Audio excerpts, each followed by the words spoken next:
Yo,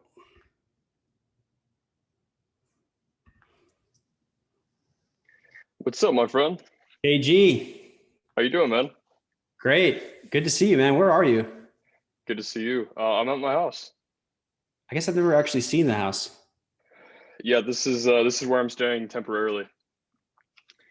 Say hello to the camera. Hey, Hey, what's up, Elisa? Welcome. how are you? Awesome. Welcome to your first call. I know, I'm so excited. Hey, Lisa. Hi. Who's How are saying you? hi to me? That's Kyle. Oh, Kyle. hi, Kyle.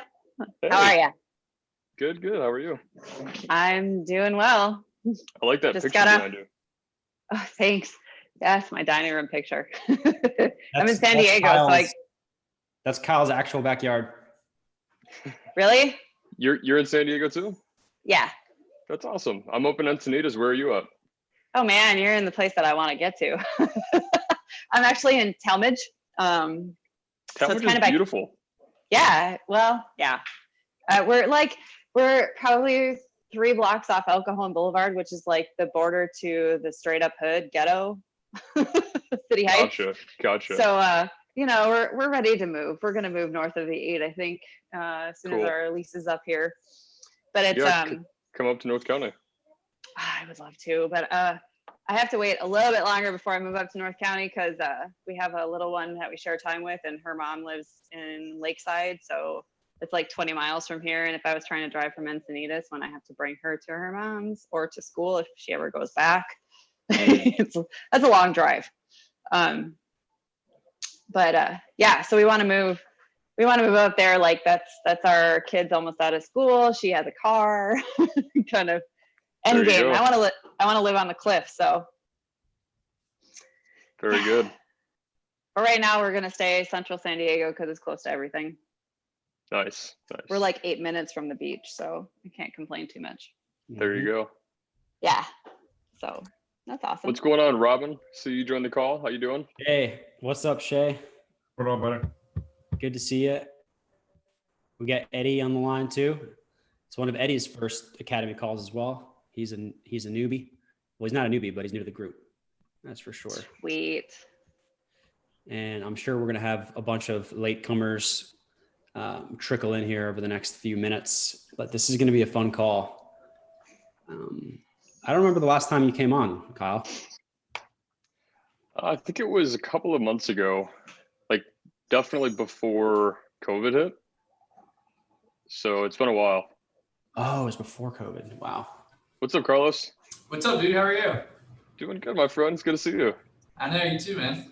It's raining here in Baltimore. Anytime it starts getting cold, I'm like, damn, I'd love to move to San Diego. And this You lake. should. It's awesome. I know. Yeah, you can hang out with Borger too, who just hopped on.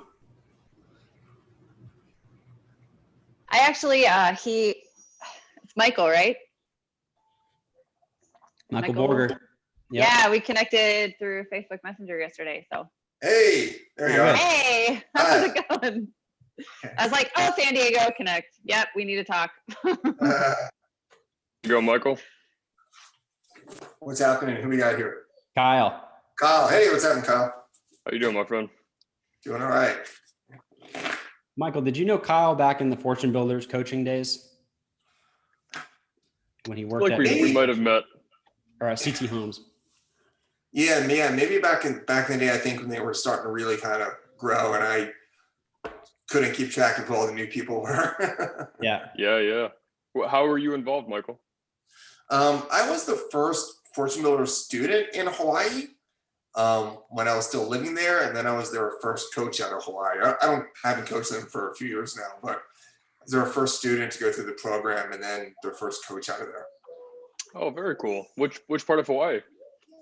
Oh, I was right in Honolulu. I moved out to Honolulu originally. I was in grad school at UH, and then I got out of that and started with the program. So yeah, I was right down. I used to live near where Obama went to school. Oh, very cool. And then, so were you pretty active when they started down in PB when they had the bank? the Fortune Builders original headquarters was like an old bank. Oh yeah. On Cass Street. It was on That was the new one. Grand. Yeah. I think it was Anyways. before Grand, even on Cass Street, I think is. Sure, that would make sense. Oh, you know what? You're right. That they had a small little office over there. I was in it before they were doing 3 days. I mean, we're going Yeah. back now. Yeah. Very Yeah. cool. It's That's awesome, 2010, man. like 10 years ago. Okay, cool. Yeah, I helped build out when they first set up their main office in PB for CT Homes. I was a part of building out that team. So yeah, we're talking about it many years ago. So it's cool. Yeah. Cool to see that you're now. Where are you located now? You said, are you still in San Diego? I'm looking at Cowles Mountain out my backyard. Oh, very cool. I bet you hike that a lot, huh? Yeah. We like San Carlos del Cerro area out here, La Mesa. It's cool. Nice. We were just talking to Elisa earlier. I'm up in Encinitas right now. So Okay. good area. What's up, Matt? So you joined the call? How you doing, Matt? Rock in the house. Good. Sorry, I got my kiddo in the background. He's super loud this morning, so probably won't be talking a whole bunch. All good. Dude, you should check out Crisp, KRISP.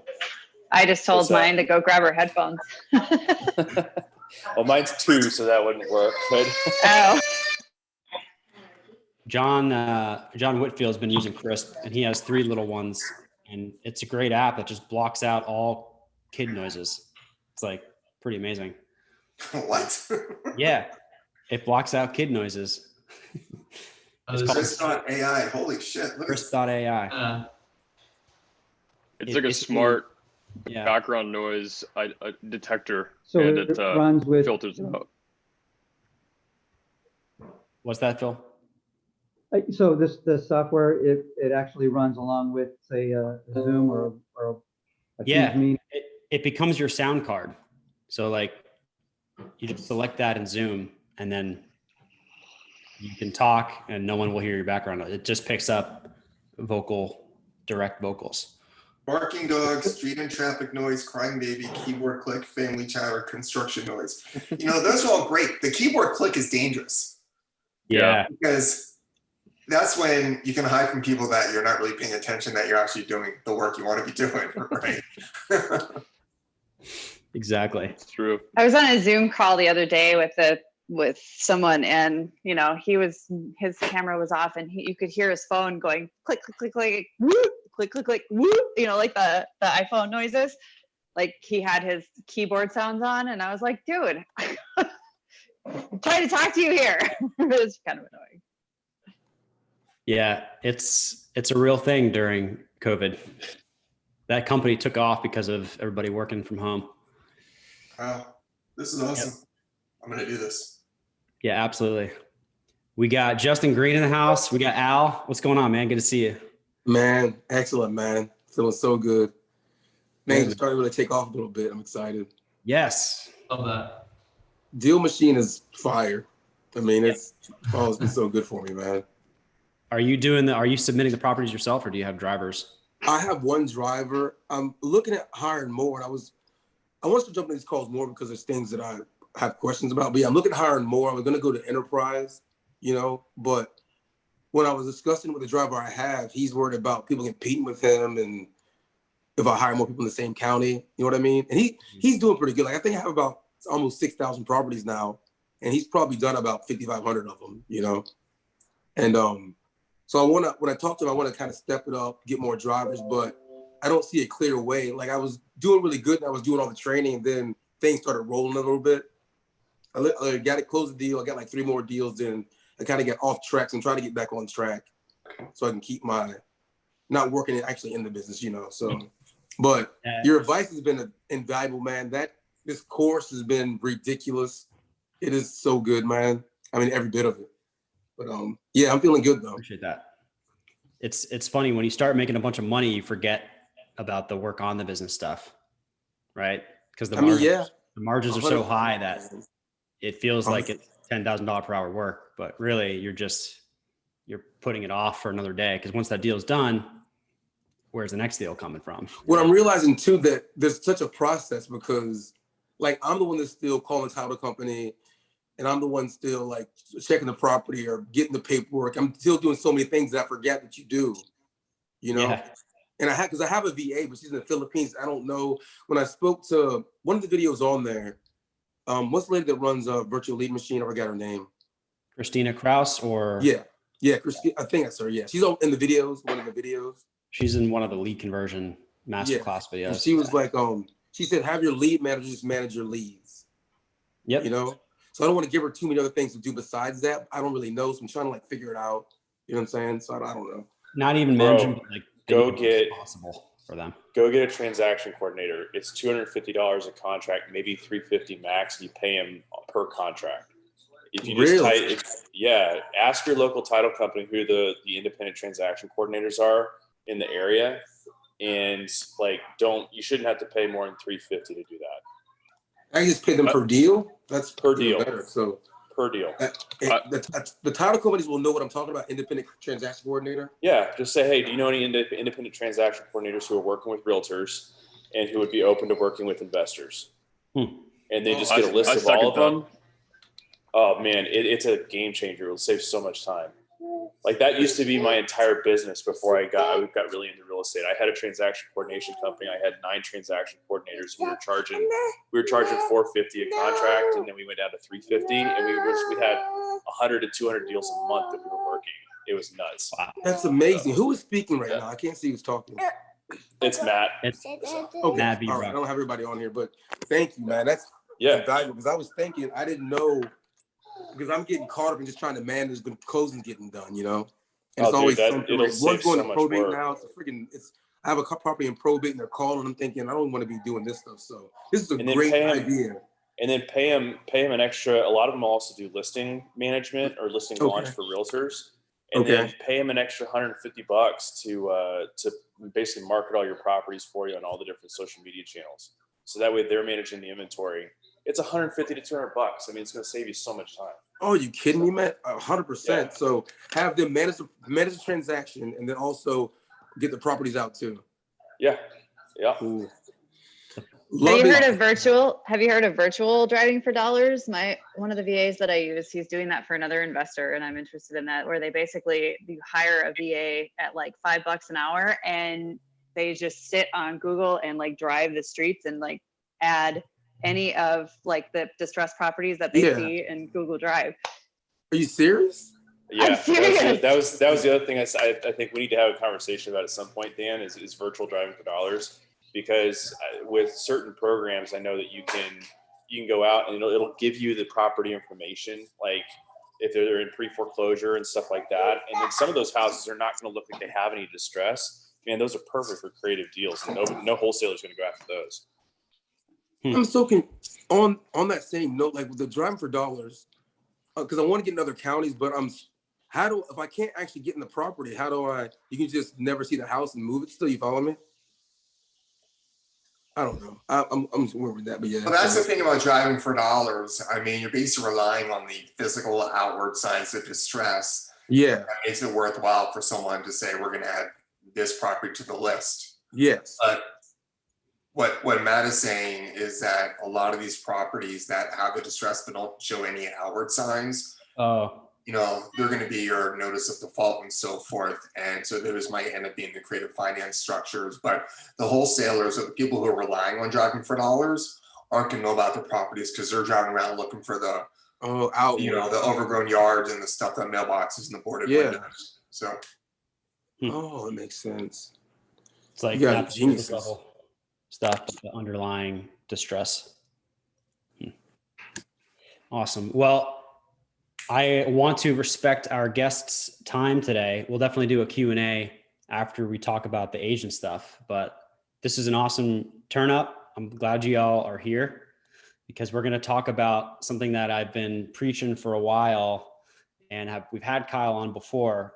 But for those of you who don't know Kyle and I actually used to be roommates, and we are both real estate entrepreneurs, and we've kind of come up in the game together and are great friends that we used when I lived in San Diego, and still today. He's actually coming to visit in Austin. And for the longest time, Kyle was like making this secret money that nobody knew exactly how he was doing it. He wasn't spending any money on marketing. All he was doing was just like taking phone calls every now and then, and he was able to do deals and do transactions. We knew that his background was as an analyst with CT Home, so he was kind of on the number crunching side, and it took him many years to actually dispel the specific strategy he's been using, and it's elegant in its simplicity, but it is not easy to do. All right. It's simple, but not easy. And I think simple, but not easy are the traits of some of the best strategies for acquisitions, especially if you just focus all in on that one thing. And Kyle focused all in on that one thing, constructed systems around it, built the team to run it. And since we've last talked to him, he's got some new updates that I wanted to bring him on and share this about. But basically there's kind of two trains of thought and opinions that I have about what to do right now with this highly competitive environment that we're in. One is target pretty houses because everyone's targeting the ugly houses. And two, marketing wise, you should zig while other people are zagging. So if everyone's going direct to seller, why don't you look at some other avenues like agents, for instance? The stat that always shocks me is that 93% of real estate transactions are done by agents. And yet the entire REI community is trying to go after that 7% of direct to seller deals that take agents out of the equation. So if we can't beat them, we got to join them. You got to think of the numbers here. It's just uncanny, the opportunity that exists working with agents and building relationships with agents that can feed you off market deals, and not just like, one-off deals every now and then, but like a whole stream of leads coming in from dozens and dozens of different agents. And what if you could do it without having to talk on the phone all the time to agents? What if you could do it in a simple way that basically it's just like another marketing channel, right? But you're actually developing a reputation with like not only top producers, but like all of the other producers that are only like half capping their commissions, and like the people that aren't necessarily top producers, but still have off-market deals. I think that's kind of where the magic is right now. So I wanted to bring Kyle on to talk about this because it's free, right? It's a free strategy, and it's kind of complex to set up, but he teaches exactly how to do it. And he's just made it more accessible for people to actually start to capitalize on this strategy. So Kyle, thanks for being here, man. Yeah, of course, man. No, that was, I feel like you know this system like inside and out now. So I like hearing you talk about it.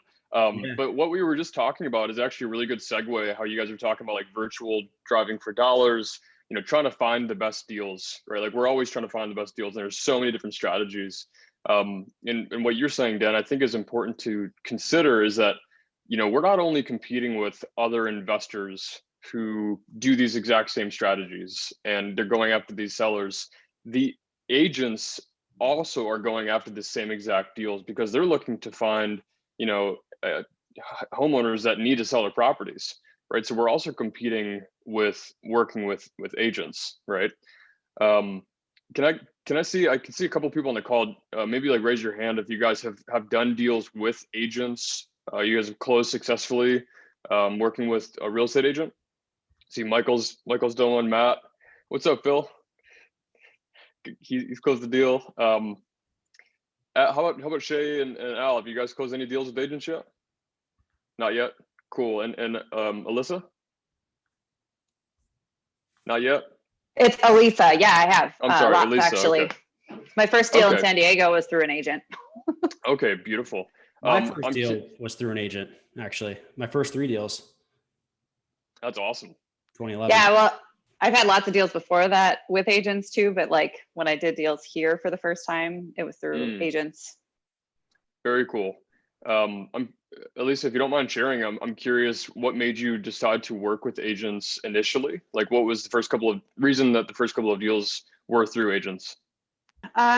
Well, so I feel that when you're in a new market, agents are the most valuable resource because they know the market in and out, and it's their job.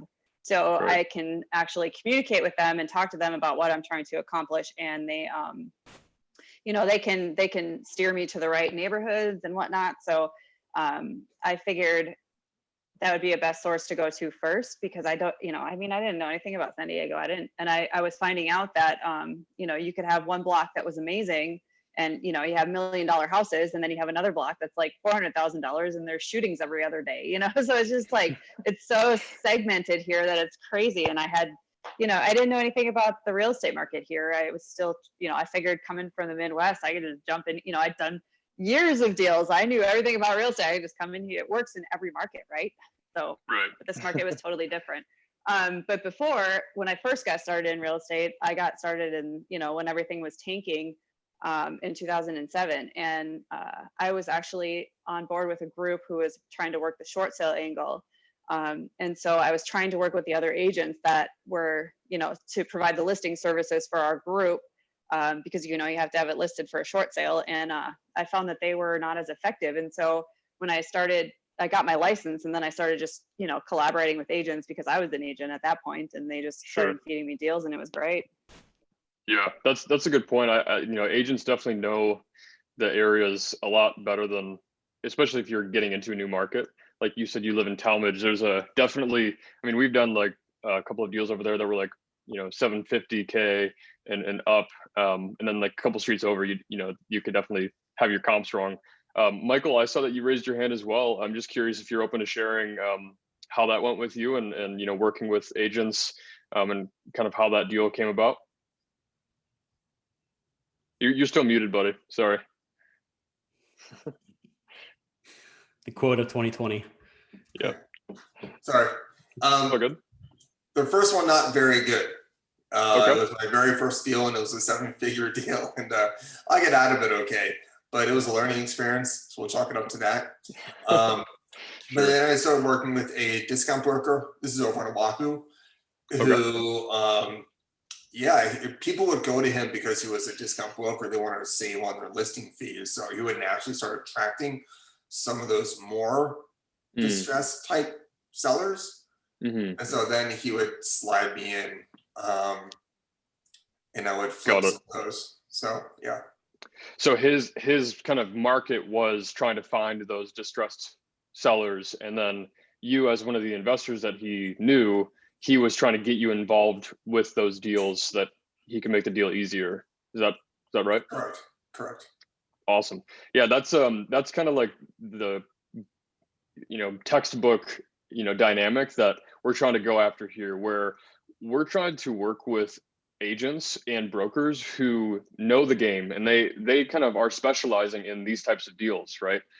There's obviously agents and brokers that do like $1 million deals, right? And they only do luxury homes. But there's also a lot of agents and brokers that, you know, they get a lot of these, you know, couple $100,000 deals, depending on which, you know, where you live, and that's their market, right? And they know that they're always going to have these kind of sellers that need to sell their home quickly, and they need to get out, and they have some type of situation where, you know, they're close to being upside down on the deal. And then they know people like you guys, and the beauty of it is that if you build a relationship with that agent and that brokerage, and they know who you are, they know you're, you know, legitimate investor, and that, you know, if they send you a deal, they will get a response from you, and you'll be able to actually help them make that transaction, right? So that's awesome to hear that you found someone like that. Thanks for sharing that, man. I appreciate that. That's really cool. And are you guys still doing deals through agents? Do you guys get deals kind of randomly sent to you from agents, or are you guys primarily focusing on different strategies right now? Like agent referrals. You know, I can jump in real quick. I have kind of, and I don't think I'm doing it the right way, but I have been giving all my listings to one agent lately, and she lists out 1% for me over in Oahu. And the reason I ended up with her is that I have a short sale negotiator who actually lives behind me in La Mesa. But she negotiates my short sales over in Hawaii. She's very good. Told me 80-20 in these things. I mean, she just runs with it. But she uses this broker was the boots on the ground for Hawaii, and she would commission split with my friend who was kind of the transactional coordinator's boss. So I just sat back and did, play my investor role. But I started to lose that relationship with the other broker I was mentioning about. He got me into a really bad deal and it soured. So I started using her for all my non-short sales, just because I need a new broker, and she's only here for 1%, and she's professional and very good. So, and she does some extra running around for me. But it's not the best thing as far as cultivating leads, Sure. unless you lay down, if you bring me the lead, I'll give you the listing, like the standard reciprocal, right? Yep. So I'm sure you have a different spin on there. But I've got comfort with her, but it's not cultivating more inbound channels. Yeah, that's a good point, and I think it's good to I'll acknowledge you that you see that as a potential. It sounds like it's time saving for you, which is great, and if there's like a cost benefit to that, right? Also, like you were saying, if you incentivize agents that are bringing you deals to also get the relist, they're going to be really incentivized to to give you that deal. And the whole 1% thing, I totally get that you're trying to save your own revenue on the back end, right? You want to list it for as cheap as possible. That makes complete sense. But if you are working with an agent who is listing the property initially and they bring you the deal, and then you can also tell them, hey, you can get the relist, you almost don't want to care how much that you pay them. I would in fact say, like, why don't you go ahead and offer the full 2.5%? Because what that would look like is you just need to buy the property for that much of a discount. And that agent is extremely incentivized to help you get the offer accepted at that lower price when you buy it, right? So that an extra 1.5% doesn't matter to you because you've already bought it for that that delta on the front end. Right. And then that agent also is extremely incentivized to then go out and get you a buyer for that house, because then they get another 2.5%. Totally. Right. So then they're already at 7.5% when they're looking at the deal, and they're like, I'm going to tell the seller that this is the guy to work with, and I want to get this accepted immediately, because they're they just have dollar signs in their eyes. Right. And that's only the first deal, right? So if they get that experience with you one time, the goal, for me, the way that I've looked at working with agents, and kind of as Dan alluded to, the ROI on converting one agent relationship to give you a deal is almost endless. And the difference between working with an agent and working directly with sellers is that agents can have perpetual deals, right? Like they're doing this as a career.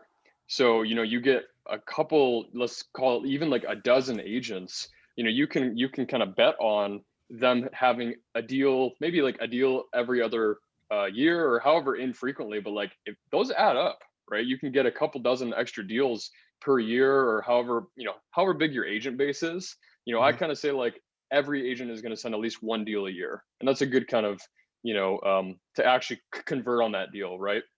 And you want to be able to get this kind of like predictable stream of deals coming from agents, versus when you spend $5 to $10 grand to acquire one deal from driving for dollars, virtual identifying the right house. Once you close on that deal, it's done, right? That's you close the book on that deal, and that's how much you put in, and this is how much you got out, and then you got to rinse and repeat. You're right. You got to continue to spend all that money. But the capital of investing into a relationship with an agent, which it sounds like you've experienced and you've benefited from, is that can bring value to you over time. Sure. Does that make sense? Oh yeah, totally. Oh. And not to make this about me or to hijack, you have a picture, but I think this is relevant to everyone who's doing this, is that it also depends on like I'm talking about the ones that I get from my own marketing that I will give to Chari, because she knows how I do things and everything. Whereas I think you're primarily talking about ones that are listed with someone else, and then you can now bring them into your program and get them to be part of your team and so forth. And so, got it. So I get what you're saying. Yeah, that is a little bit of a distinct difference where you're saying you primarily get them from sellers, and then when you're on the back end listing it, you have a distinguished agent that you're choosing to list all of them with. Is that correct? Correct, but not that you couldn't take those from your own marketing and use that as foundation for a relationship with a new agent as well, if you've identified them as someone you can bring back to you. So that's right. Yeah, that's you just took the words out of my mouth. I was going to say. And I don't have a picture. I'm just trying to add value to you guys. So if there's any way I can.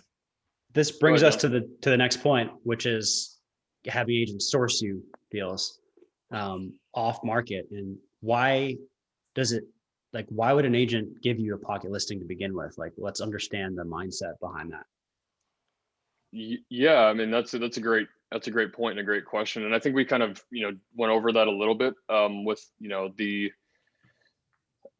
financially incentivized perspective, right? I mean, there's different price points around the country. Average price point here of deals that I've done is like around $500,000. So that adds up really quick, right? 2.5% of that is 12,500. So we're looking at around 32,000 for one deal. That's a pretty solid structure. But even more so, like, these agents are trying to build a career, and then when they're working with a seller, they're sitting down with a seller, and they have this distressed property.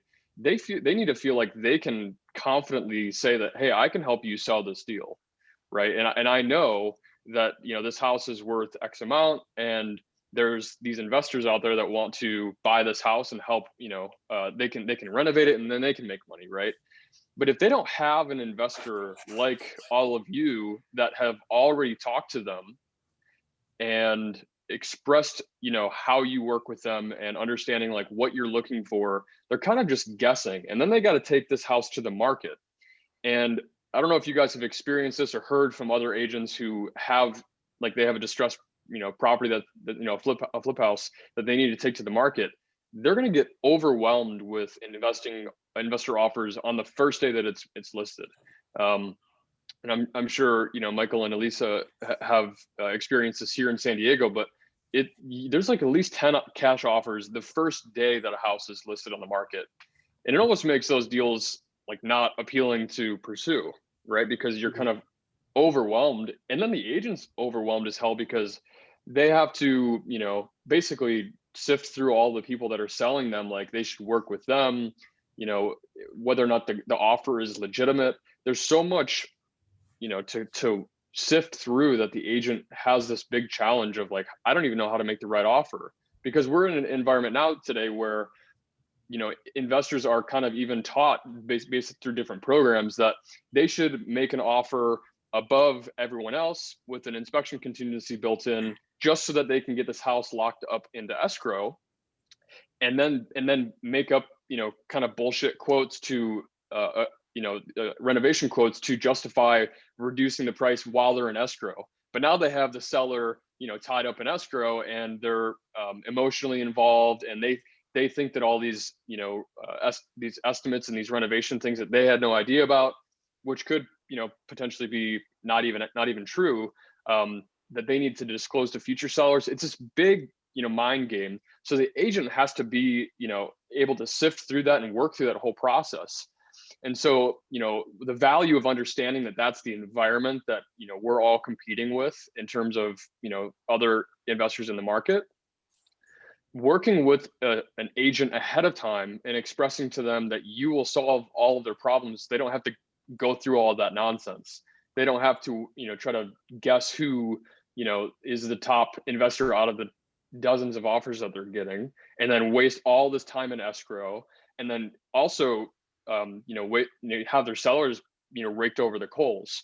So the goal here is to obviously, first of all, identify the agents that have the highest likelihood of having the deals that you want, right? So not the $1 million agents, but the deals that are working on the deals that the price point and the type of deals that we're looking for, right? So that's the first obvious step. That's obviously, it can be a little bit nuanced to like actually identify who those agents are, but I'm happy to talk through that.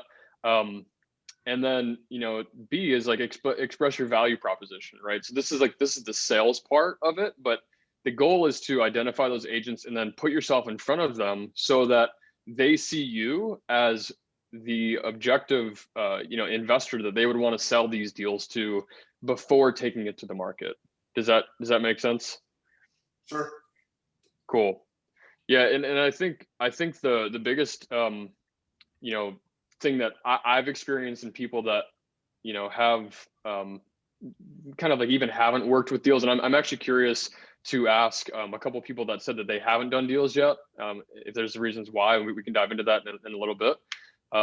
But the biggest thing is I think people don't realize that there's a time window that is underutilized, and we can like really strike when the iron's hot, and that is when the agent is meeting with the seller when they're signing their listing contract.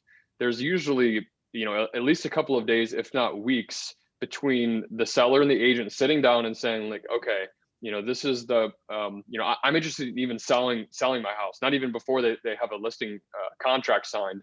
When they sit down and talk with that agent then has the opportunity to send that deal to you if they know who you are, right? If you tell them, hey, you can send me even just an address, you don't even need to have a agreed upon listing price. You can tell the agent that I'll even help you come up with what the house should be sold for, because that's a big challenge too, right? Sellers have a big, outsized, delta above what it actually is worth and what they want to sell it for. And then, because they're using Zillow or Redfin and trying to get their own, estimate, you can actually help them determine what the house should sell for, because then the agent can go back to the seller and say, I have this investor who's pulled all these comps, who's looked at houses that are similar to yours, and he or she's willing to make an offer for this price right now in cash, and I can get this deal done, right? So it's the time between them sitting with the seller at the dining room table and then actually putting it on the market. They have to get pictures and all those things and fill out the remarks. There's a time gap there that you guys can really capitalize on if you are dialed in with agents ahead of time, and they know that they can just send you a deal, an address, and a price, and then you'll actually go to work to help them make that deal happen for them. So I hope that makes sense. Does that answer your question, Dan, from like a high level? Yep, absolutely. TLDR, just like they want short term, they want the financial gain. It's less work for them, and it's the relationship of repeating that over and over again in the long term. Yep. So I love You're it. good at synthesizing my like 5-minute rant in like a sentence. So that's why you do what you do. One of my, my buddy Dowsa, he goes on these like 10-minute rants, and at the end I'll just say like a phrase, and he always laughs his ass off. Like he calls me synthesis, DJ synthesis. Hey, I like it. So this is awesome. Let's kind of go down the path now of, first of all, how do you make money from these deals? Like, can you wholesale these incoming opportunities? And let's talk about like the macro strategy of making money from this. And then we can dig into the tactics of, if you were to do it manually, like by yourself, how do you start building these relationships? So we'll start with, how do you like wholesale these deals, for instance? But before we get to that point, Dan and Kyle, I have one other question, especially with how to work with agents. Is, how do you work with them on the creative deal side, right? Because one, we're usually getting into these deals creatively for very, very little money down, if anything. And so how are you going to pay a realtor commissions on that if you're not paying anything, money down wise? And so what I'm trying to think is, because that's my primary structure, is doing creative deals. And in order to do that, I'm thinking about how do I get the agent to be a partner on my side, right? Because I don't want to pay them a commission. I want them to just bring the lead to me before they ever get to the listing agreement side of it first. Sure. And so what percentages would I pay, as a partnership? Because I'm thinking even as high as like 10, 20% as a partner to get, 10% of the down payment, 10% of the monthly cash flow, and 10% of the back end profit on it too. Sure. The other thing I think is, because I'm a realtor as well, and I know a lot of realtors don't have like a retirement account. So on these creative deals, if we can almost maybe even structure it in the marketing that you guys are doing to reach out to these agents and say, hey, is there a way, would you like to earn like a retirement, have some sort of retirement lined up, maybe work with us doing these kind of creative deals. How would you structure all that? There's a lot to unpack there, but I wanted to talk about that before we dive into the strategy. Yeah, great. Well, not even to mention the fact that you have to do broker splits too. So like he would have to accommodate that in some way. Exactly. And then how do you cut out the broker side of it? Because if you're actually a partner on the deal, you can cut out the broker and you don't have to pay those splits too. Right. Yeah, no, these are great questions. I'm glad that you brought this up because everyone's got a kind of a different disposition strategy, right?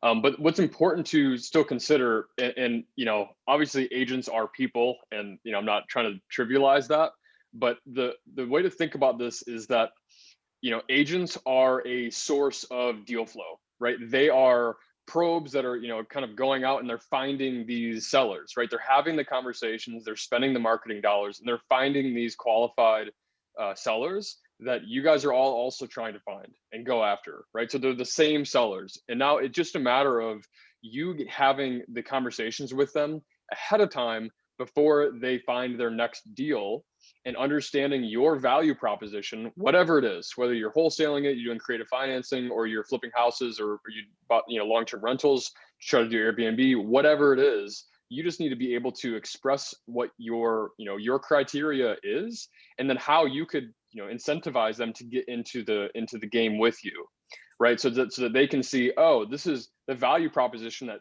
this investor is sharing with me is a lot more lucrative than me, pitching the seller that I should, list their house on the market, right? So you're definitely dialed in. Your kid is making me crack up. He's so cute. Hey, buddy. Keep it high. Hi.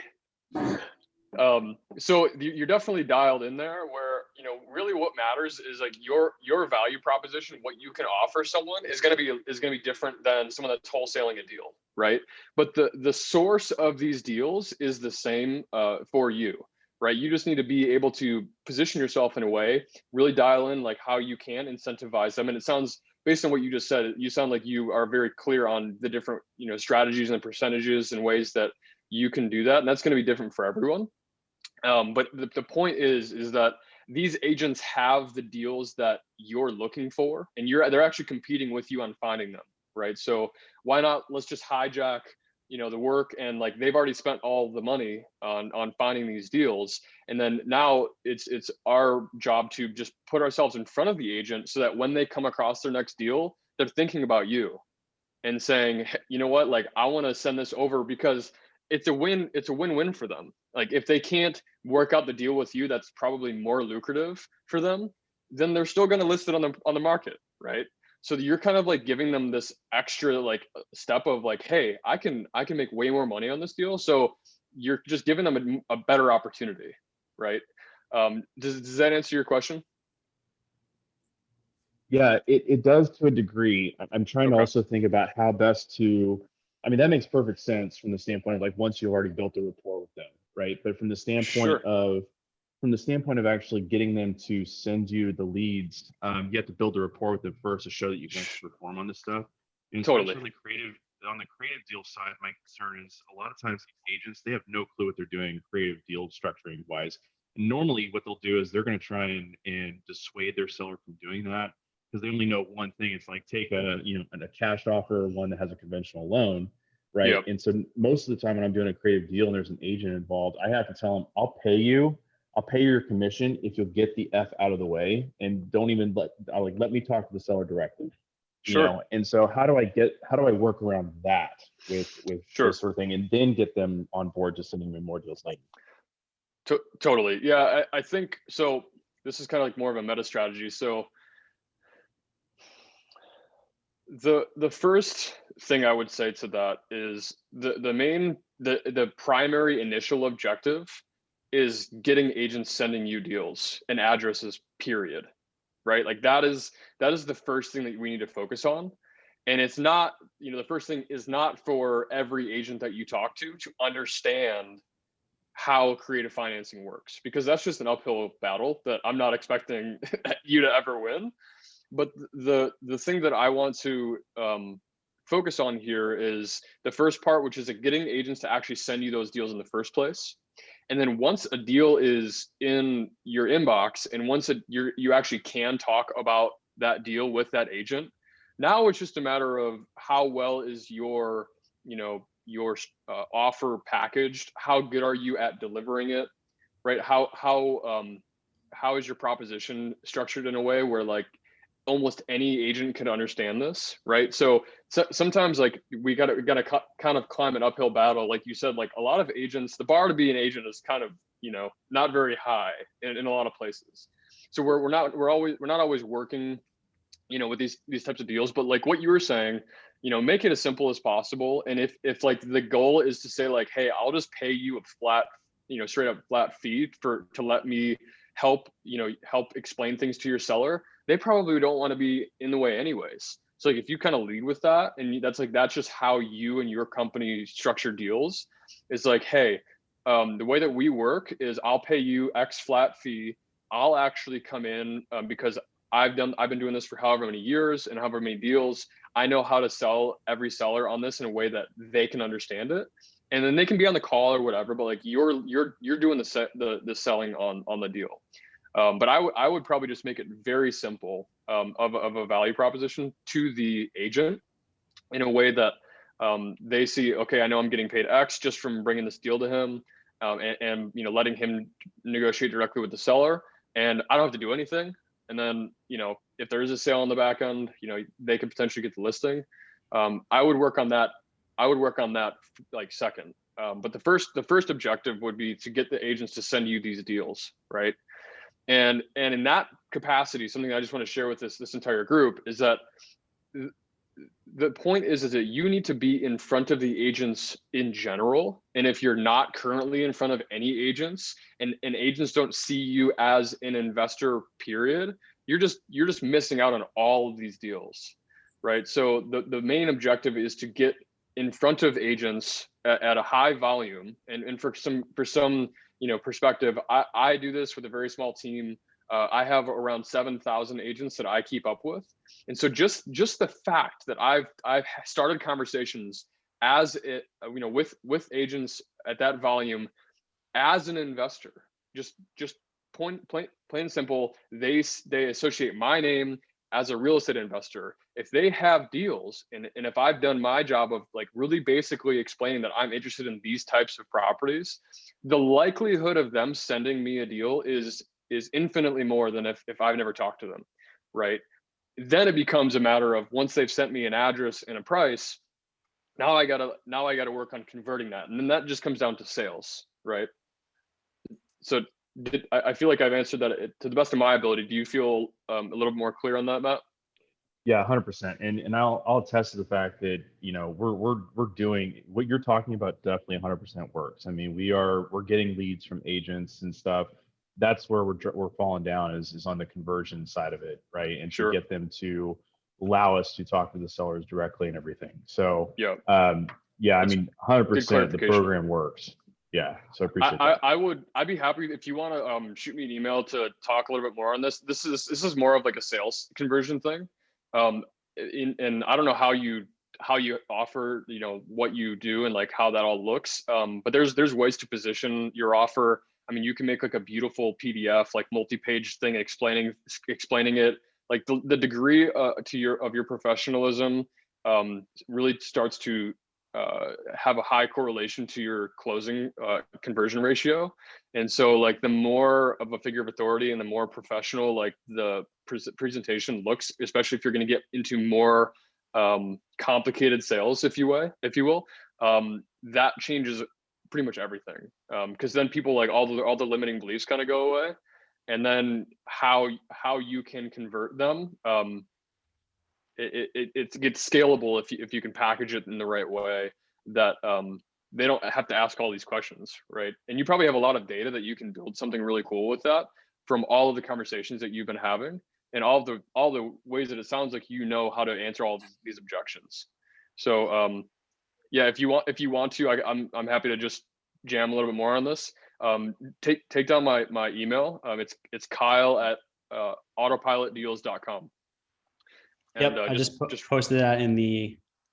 Oh, whoops! I posted it privately. Let me share it publicly. Yep. And then and anyone on this call, the offer is open to as well. I mean, I know we're kind of going over a lot of different things here. There's a big beginning to end closing deals. Like there's a lot that goes into that. I primarily am focused on my main objective here today is to impress upon you that even getting agents to send you deals in the first place is like the most important, first step in the, it's the big lead domino. And then obviously your disposition strategy matters, but everyone's going to have a different disposition strategy. So I don't know if we have enough time today to go into all the different strategies going into that. Yeah, well, let's just kind of update people on what Autopilot Deals is, like what the system is that you've been coaching people with, some Sure. results people have been getting, and then the kind of more done for you elements that you're introducing to your stack. Yeah. I see. I just wanted to mention, I saw Yuan just joined the call. He's a part of the crew. He Yeah, just, what's up, Yuan? joined recently. I don't know if you can hear us, but it's good to have you on, man. I can hear you guys. Hey, buddy. Hey, Thanks for joining today. Good, man. How are you? Pretty good. Good. So Dan, yeah, to answer your question and Matt, to circle back to what we were just kind of talking about, just on a high level. I'm just curious, Matt, how many agents would you say that you have that are in your network? How many agents have you kind of would you say are like in your database, your CRM? Yeah, I mean, we hit up all the agents in the DFW market, Austin here in Texas as well, and then San Antonio. So I mean, there's probably a good 30,000 between all of them. Awesome. But we're literally just barely scraping the surface in terms of what we're trying to do, and we're going nationwide next.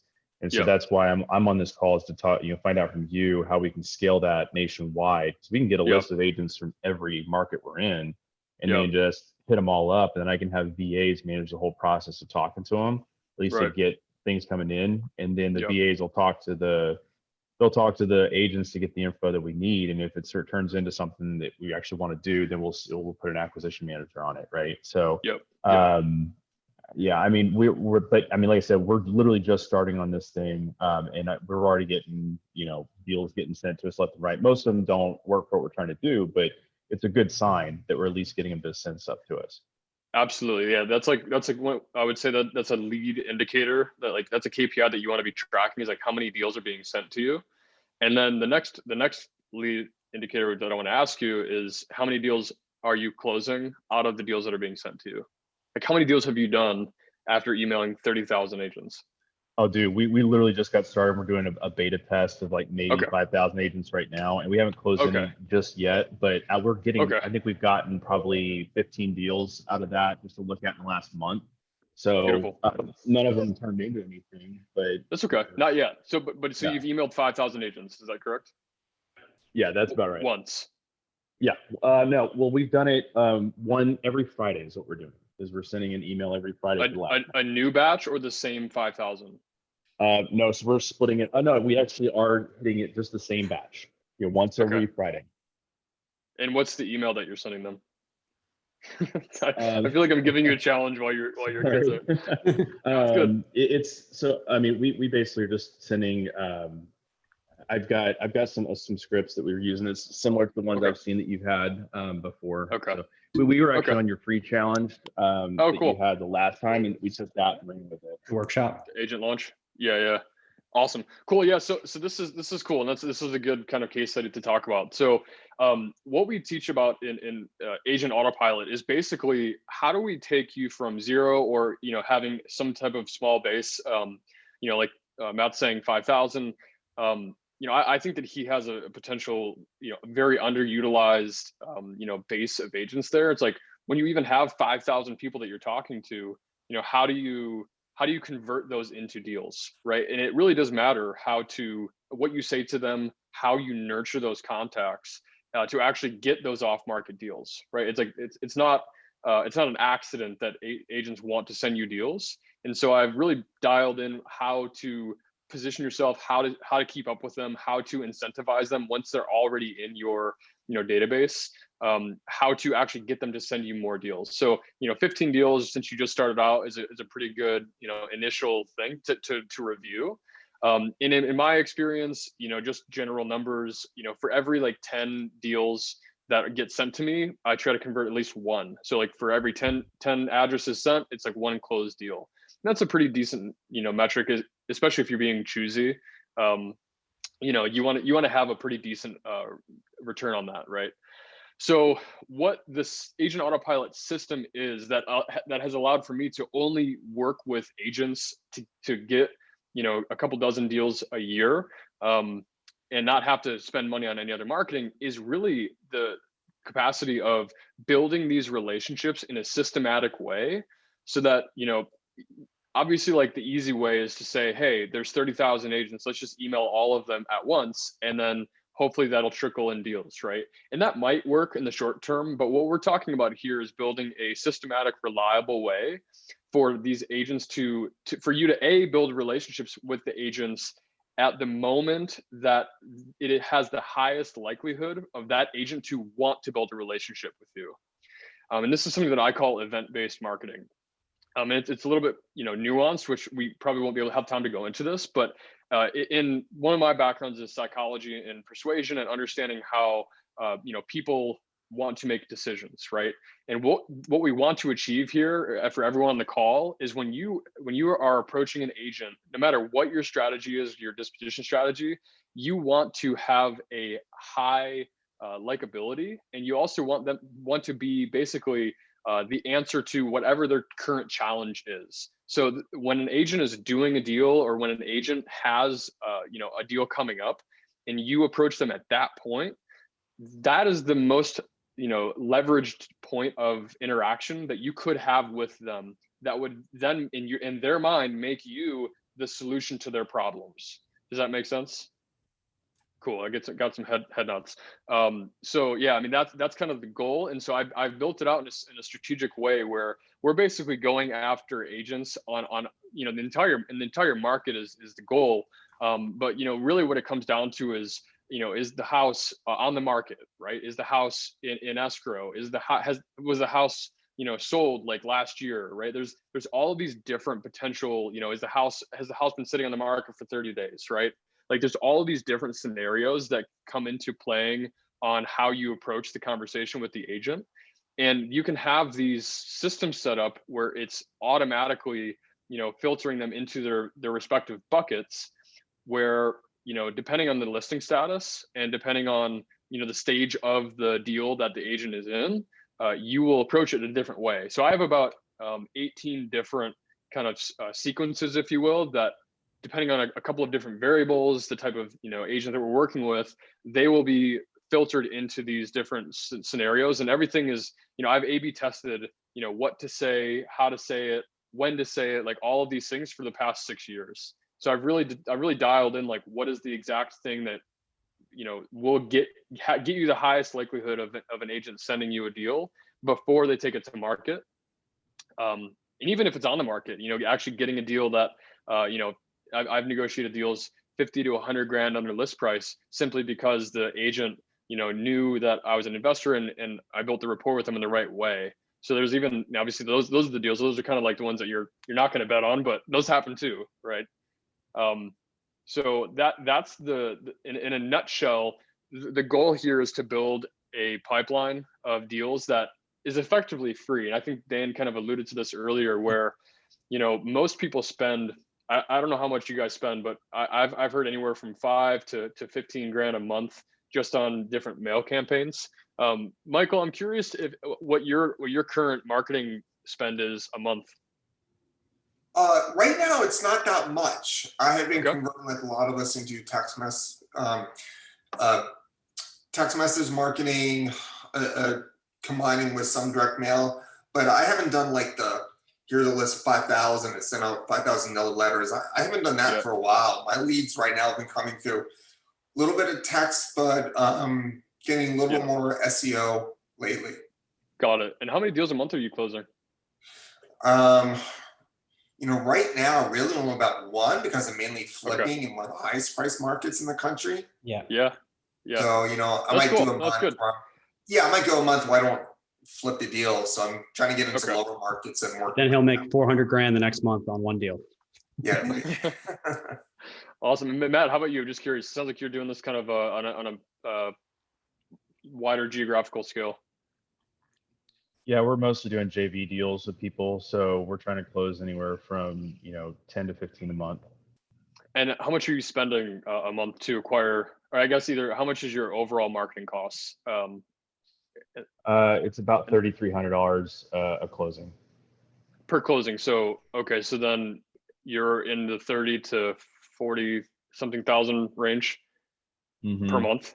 Okay, cool. So that's good that you know the average. So you average around 3,300 per deal to acquire that deal. Okay. But Right. let's say let's call it 37,000 a month. That's great. And not everyone has, 37,000 to spend, but it's great that you do, and it works. And I think that you should obviously keep doing that. But the thing that I want to impress upon everyone on this call today is that you don't need to spend 30,000 a month in order to get deals. And in fact, I would want you to be able to supplement the amount of deals that you're getting with agents and getting an extra 2 or 3 deals a month.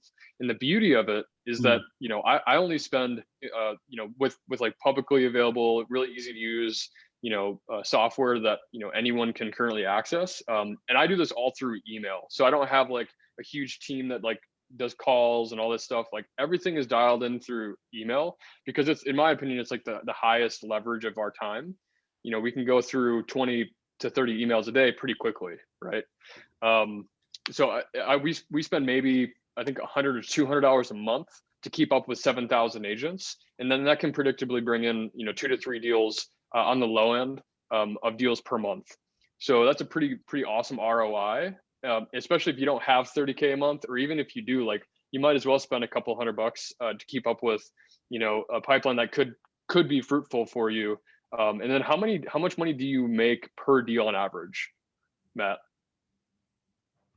Right now it's $25,650 is our average. Perfect. I love how dialed in that number is. How about for you, Mike? If I'm doing a flip, yeah, maybe 70,000. Okay, awesome. Very good. So, yeah. So I always like to know like what an extra like 2 or 3 deals a month could like equate. Well, it would lower the cost per deal down dramatically. Yeah, the acquisition costs for sure. But I almost think of it as like free money, right? If you can do extra deals like that, or it just helps you be more choosy, right? Like if you can get more deals in your pipeline, like you might as well, right? And if there's no cost, there's no additional cost effectively to doing that. So, Kyle, are you doing this nationally now, or are you focused on specific markets? Like, are you just global? You don't care where it is, or are you just like targeting specific places? We're not global yet. I don't have any clients on other continents at the moment. I'm open to it. I'm mostly familiar with U.S. markets. We do have clients across the country.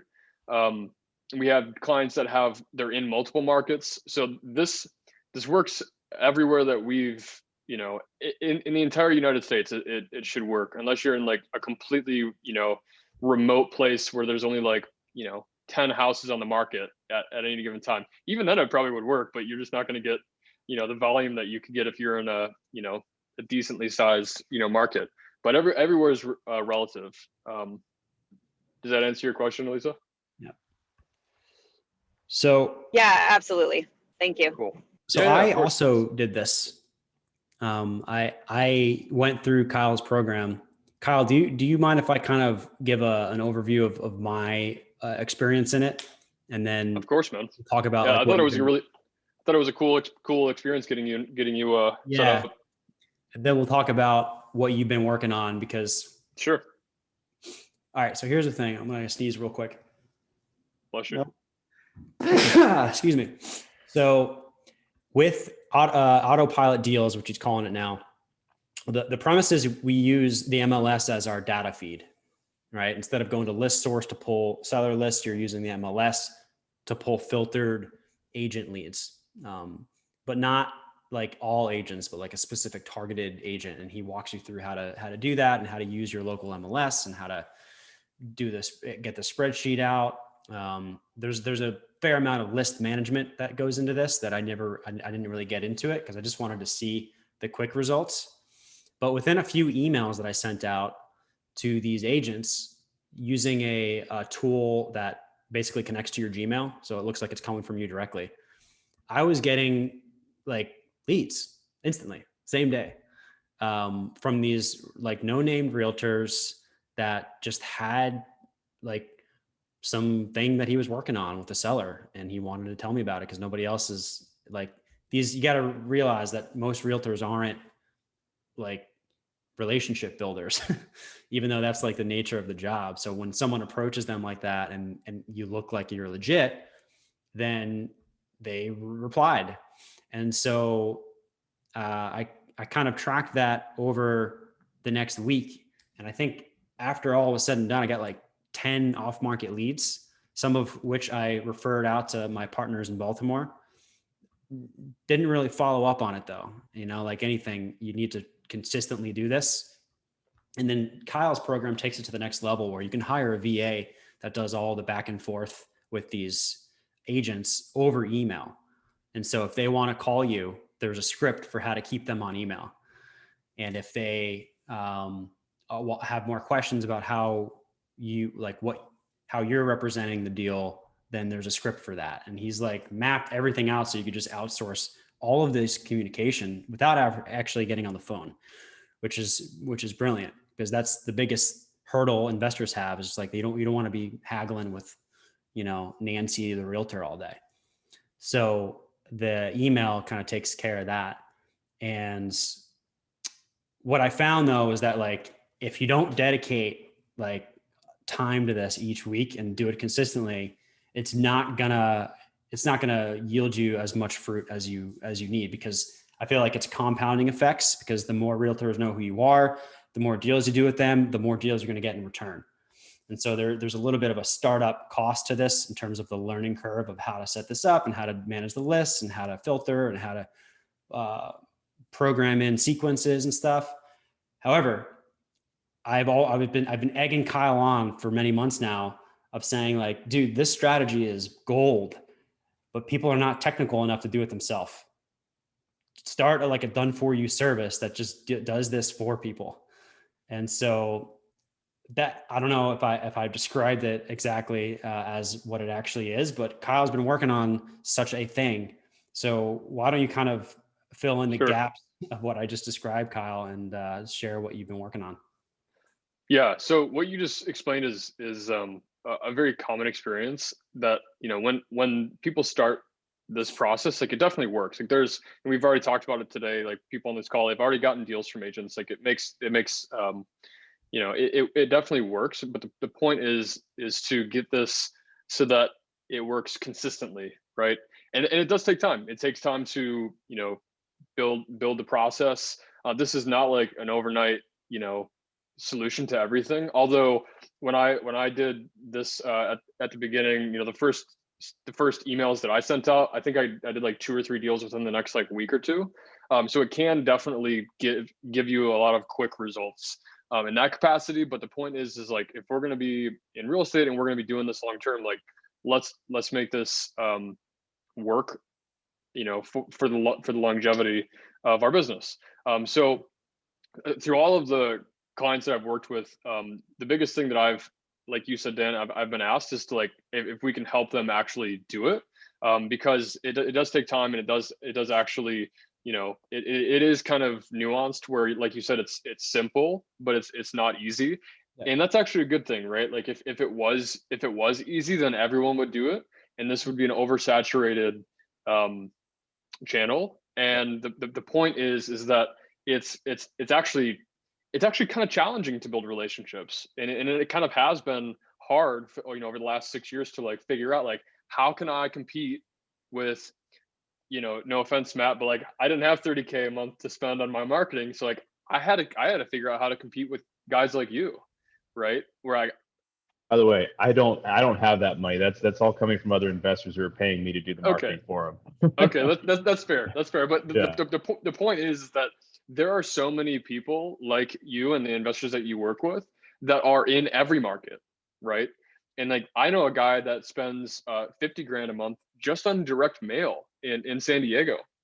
And so it's like, okay, that's a pretty, you know, high mountain to climb. and to try to figure that out. So anyways, the point is that we've recently, basically dialed in all these processes. Instead of using, these consumer facing products, we've actually developed an internal software to help manage these things and take anyone from 0 or even 5,000 agents up to basically trying to saturate your entire market so that you are seen as the go-to investor, but then also really to get as many deals from those relationships that you can develop, right? And even, I don't know if you heard this earlier, Matt, when you were talking about, but the agents that you've already developed relationships with, like, you really need to nurture those, right? This doesn't, they're not going to just send you a deal just because you send them an email, right? And they might not have a deal for another couple of months, but if you stay in touch with them in the right way, or if we do it for you, the point is that you need to kind of be in front of them all the time for them to see you as pervasive, right? Like, this guy's always here and he's always adding value, and he's always, I've heard from him, for the last however many months. I can't tell you how many emails that I get, like, hey, I've been receiving your emails for the last 6 months. And a lot of these people, like, don't always respond, but they're like, I've been receiving your messages and I finally have a deal, so here you go, right? And it's kind of just the snowball effect that, like, Dan was kind of alluding to, where we just kind of have to develop this momentum, and it's about showing up every day, right? So it's a daily process where we effectively can be sending hundreds of emails a day to a certain point, and having thousands of conversations for you to develop these relationships. So in a nutshell, that's kind of, I think, why Dan wanted me to come talk today, because a lot of the people that have reached out from this community have asked, how can we do this, and they might not feel like they have the time or they have the team or whatever that is. And so we kind of just made it more accessible to, we'll actually, I've internally hired all the people that need to be in the right seats in order to make this scalable. And so we're just really trying to help more people that can't do it themselves, but they want still the results from the process because it works, right? So yeah, and it was cool to see Dan, you getting those results, and kind of for me, like, what I would want, you're a great example, is like, you got those results, you had the initial success, but you are running investor fees, right? You don't have time, and you didn't have time to pull a team together to kind of help you do all this. Like, it took me a while to find the right VA to actually be able to run the processes, send the emails, keep up with the lead pipeline. Like, it's a lead pipeline, right? So you need to have time to do that. But I would have wanted to have you get the results, but not have to do all the work. So that's kind of why we set this up. So does that answer your question, Dan? You're on mute, Dan. Yep. Yeah, it definitely does. And if anyone wants to talk to Kyle more about that, about pricing and all that stuff, and if it's going to be a good fit for you, then just email Kyle to schedule that call. That's definitely an offer to everyone that's on the call here. Like, if you guys want to just talk, and I know we were talking kind of in depth about a couple of people on this call here, about different scenarios. For us, it's really a big thing to make sure that it's the right fit for both of us, to make sure that, like, we're working with investors who are going to be in it for the long haul. And it doesn't need to be that you're trying to get a couple extra deals a month, as long as it makes sense for you to get more deal flow. And it makes, kind of like Michael, you were saying, you're only doing one deal a month right now. I think that's you don't need to change that. I think it's a matter of, like, if you want more selection, that that's something else to think about, right? It's like being able to get the better deal if your capacity is only to do like one deal a month. So it's just something to think about. Does that make sense? Yeah, totally. Or getting into other markets and just building out your infrastructure a little bit, Totally. You can scale pretty easily. Yeah, one of the cool things about this is that I like to think of these relationships as assets that can be beneficial for however long you're in business for, right? These relationships can be fruitful for years, and the more that you have, the better, in my opinion. So So yeah, so if anyone's interested in talking more about this to see if we could actually support you with this, if you're interested in just learning more about, you know, the whole agent model. I know it's kind of hard to condense all this stuff into like an hour. I think we've been on the call for today. Yeah. And there's kind of more nuanced stuff to it. But feel free to shoot me an email. I'm happy to talk. I like, you know, helping people is, you know, my primary objective here. So you shoot me an email, Kyle@autopilotdeals.com. And then, yeah, I'm happy to see if I can support you in any way. And if you have like, you know, interesting questions, like Matt was talking about creative deals and things like that, there's a lot of nuance elements to it. So just want to make sure I create space to support you in those capacities if I can. Yeah. And here's the thing. Every month you're going to start opening up more and more markets because it's inevitable. It's just inevitable. Nobody's figured out how to do this the way that you have. So what happens when every realtor starts to get the same templates, emails coming at them? Yeah, that's a good point. So right now we're limiting the access. So Michael, you said you're in Hawaii. So you have like a particular market area, right? So go ahead. Yeah, Hawaii and also Anchorage, Alaska. So okay. So you would be the only person that we would have in those two areas as of right now. And so we kind of have to have this like geofencing in a way where we don't want to have, go ahead.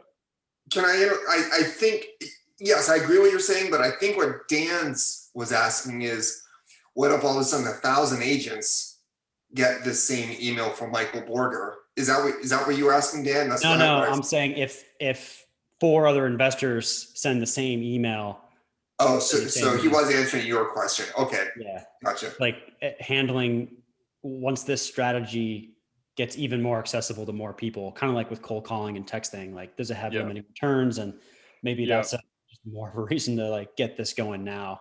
While it's yeah, well, I'll answer both of your questions there. So I think Dan, that's a good point. And so like I'm actually trying to prevent that from happening, which is why I'm trying to be very selective with who we work with in a particular market area, because one thing we want to reduce is attrition, right? We don't want to have to, you know, work with a new, you know, investor as far as like, you know, the services side goes, like every month, right? Like we don't want to have this huge turnover thing. So we're trying to work with, you know, investors who are going to be in the market for a while and they're planning on doing deals for years, because we don't want to have like 5 different investors in that one market, like you said, like approaching the strategy, because that would just make it, you know, less advantageous to even do this, right? So we don't want to cut ourselves off at the ankles by like diluting the strategy, right? And there's plenty of markets to go around. I mean, so I think that the way that we have looked at it, there's like somewhere around 200 or so different market areas that we can work in, and still keeping it kind of everyone independent and not like stepping over each other's feet. And so that's kind of like what we're trying to do here, is like find the right people in the right market areas that we can work with, and then that will still allow for them to have a strategic advantage in their market, because there's not going to be anyone else that, you know, at least that we're teaching how to do exactly how this works. And also to further answer that, in the system, I designed it in a way where we're actually preventing your competition from accidentally receiving your marketing material, because that's one of the things that I've actually learned, is that a lot of investors are agents and they do list properties. Sometimes they buy a house that's a shitty property and then they'll relist it on the market and try to make, you know, a quick 10 or 20K. And if you don't know it, and if you're not paying attention, you might be reaching out to this, you know, agent, but it's actually your competition. It's an investor, right? So I designed a very intricate system that identifies your competition as investors in the market, so that even you know, happenstance in edge cases where, you know, an investor is also an agent, you're not going to be emailing them, so they're not going to be able to like reverse engineer what you're doing. So it's the ultimate, you know, trying to keep your strategy, your secret sauce, and like your secret weapon for years to come, right? Because I don't want to have to redo all this stuff and, you know, have to make a new, you know, strategy every other month. You know, we do have a process of like updating the content and making sure that like the what we're saying is fresh, and, you know, this template worked better than this template, so we're gonna like, you know, use that now. so we do have like some element of making it more relevant when we send it. But the point is that we're trying to maintain our kind of dominance with the strategy in every market area that we work in. And then Michael, you mentioned sending it to a couple thousand agents. We want a couple thousand agents to receive, you know, kind of the same message, but as long as they're the right agents and they're, you know, that effectively, like, you know, they're probably not going to be sharing like, hey, did you get that same email, you know? But we are trying to develop relationships with a specific type of agent, and the likelihood of them being like, you know, in the same office is very low. We have some strategies to try to avoid that, right? Like two people sitting next to each other, we don't want them to receive the same email, right? That would be kind of fishy. But we've definitely dialed in a lot of like the edge cases that would prevent anything from, you know, happening. So there's also the who not to email, which I think is a big piece of the filtering. Yeah, exactly. So that kind of goes into more of like the competition, where like we have a very I don't know if this is like an industry thing. I feel like I kind of made this up, but you know, we have like a contact list and we have a do not contact list, right? We have like we eventually start with who are we trying to avoid? Who do not want to have these strategies?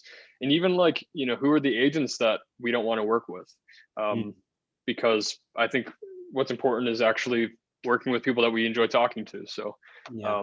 But our do not contact list tends to be as to a certain degree as robust as our contact list. Yeah. So let's say someone wants to get this going in their market. They see the opportunity. What's the process for getting it set up, and how quickly can people start seeing results? Yeah. I mean, so the first step is to contact me to get started, to see if this actually is a good fit for them to work in that market, for us to see if if there's anyone else already in that market. But as this is a relatively new strategy that we're helping people out with, the market area is pretty open right now. We have about a half a dozen clients right now, and we have the capacity to do a lot more. But in terms of it getting going, we're finding right now that it takes about a week, 5 to 7 days for us to like get kind of the whole process going. We need to get integrated into the system to do the data pulling, the scraping, all of the different records that we need to basically manually scrape. That's the longest time that it takes for us to get things going. But after about a week, we can actually start to press send and get the ball rolling. And that's when we can start, sending out hundreds of emails and then having the conversations, right? So the biggest deliverable to note here is that, the point is that we want to have our clients to only be focusing on deals that we have endorsed, by saying that we've talked to the agent, we've done the back and forth, we've had the conversations. We know that this deal is, either off market, it's a distressed property, we have the price. We know what the renovation main challenges are. So we're basically only building a pipeline for our clients of qualified leads, because we know that they have other deals that they need to work on, right? So when we put a deal in the pipeline, they will know that, hey, this is worth, looking at, this is worth pursuing. Here's all the information that we've gathered up to this point. And then the client can take that on and work on converting that. So, and we want to obviously get them deals as soon as possible. And so the goal is to, obviously get a couple of deals within the first month is our objective. Dude, this is freaking sweet. It almost sounds too good to be true, but I know you have everything. You already have everything documented so well that I can see how it's just kind of plug and play in the back end for you. The team that we built definitely plays a role. I mean, we've had to look long and hard for like the best, people to be able to have, thousands of conversations back and forth. 'Cause that's the big thing, right? Like we want to make sure that when we're having these conversations that they're being done right. 'Cause you might have to have, 5 to 10 back and forth, emails before you get everything that you need from that agent. And it's kind of hard to find people that can actually do that at scale in a way that it does convert into a deal. And then also the software that we built to make this a lot easier, because the software that is publicly available, it kind of is clunky and it takes a while to kind of learn. And you're kind of like, the whole ClickFunnels value proposition, where it's like you used to have like a ton of different software, and like now it's just one. We've kind of done that on the back end for ourselves, where it's like it's a lot easier for us to actually pull all the lists, do all of the comparisons, all of the duplicate removals, like all of the time consuming work that it does take to build a quality list. We have simplified that into a software. Do people have to pay for that software separately? Do people have to pay for the email software? Do people have to pay for anything, or is it all you're just using your tools? Yeah, so the tools are for internal use, and so that's what we're using to scale this out, so that we can actually help more clients. So working with clients in each respective market, they don't have to work with or worry about any of those components. I'm just explaining to you why we're doing this, because it used to be kind of like clunky and time consuming to like put all this together, and that's like one of the biggest hurdles that people like just have shared, is like, this is not, it's simple but it's not easy, right? And so we're trying to make it simple and easy internally, so that we can actually help people. We're doing the work so that they can close the deals, so you're just so they don't have to worry about that. CRM pretty much. Yeah, and ideally InvestorFuse. So we would love to be able to. Actually, I think we have two. I think we have 2 clients that are using InvestorFuse, and we're working on integrating with the API for that. So imagine just like logging in and being able to see like, hey, this is a new lead, it's qualified, and you just get like notified that this is a new deal. It's just a campaign. Yep. Amazing.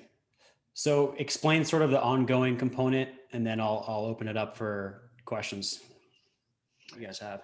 Sure. Yeah. I mean, I think the ongoing component is like, we're just focused on building long-term relationships with agents in those markets. And it takes time to like, sometimes agents don't have deals for months, but the point is that we want to build an asset of relationships, so that we can get deals every month for as long as you're in business, right? And so this isn't like a one-stop shop where like you do it once and then it forever works. It's like any relationship, right? You have to put in time, you have to put in energy, and you have to keep up with these contacts so that you stay relevant to them. Because if you don't, then other investors will. And this is a pretty competitive landscape, and investors are calling these agents every day. So if you're not keeping up with them, then you're gonna fall behind. But the beauty of it also is that if you consistently keep, if we're consistently keeping up with these relationships, there's also the added benefit of kind of the compound effect, right? Like, hey, I've been receiving, emails and talking to this investor for 6 months. You're going to outweigh the value of like that random investor that just called you, because they know who you are. They've seen your face. They've experienced, your presence for over a while. And then there's just the likability. There's the just knowing who you are element of like familiarity, that they feel more comfortable working with you. So let's say someone were to do this on their own. Can you give us some examples of event-based marketing? Like, when is the right time to reach out to a realtor? Yeah, perfect. I mean, one of the things I think Matt was alluding to, that he was on the call where we did the kind of the workshop where we talked about like setting up just one campaign, and so we can talk about that. And so basically, like something that is a very simple example is when an agent has just successfully closed a deal. So let's say we see an agent that they just sold a house and it's a fixer, right? So this is the right type of agent, the right type of deal, and they just proved that they have recent demonstrated success, right? Like they know how to close a fixer deal, right? So that's who we want to work with. And so in the campaign, we're approaching the agent and we're effectively congratulating them, saying, hey, we know that you just closed this deal, and we know that what's the next likely step is like they're going to go get their next deal, right? And so this is effectively by saying the right thing to them at that time, we can then kind of position ourselves to be in the conversation about the next upcoming deal. Does that make sense?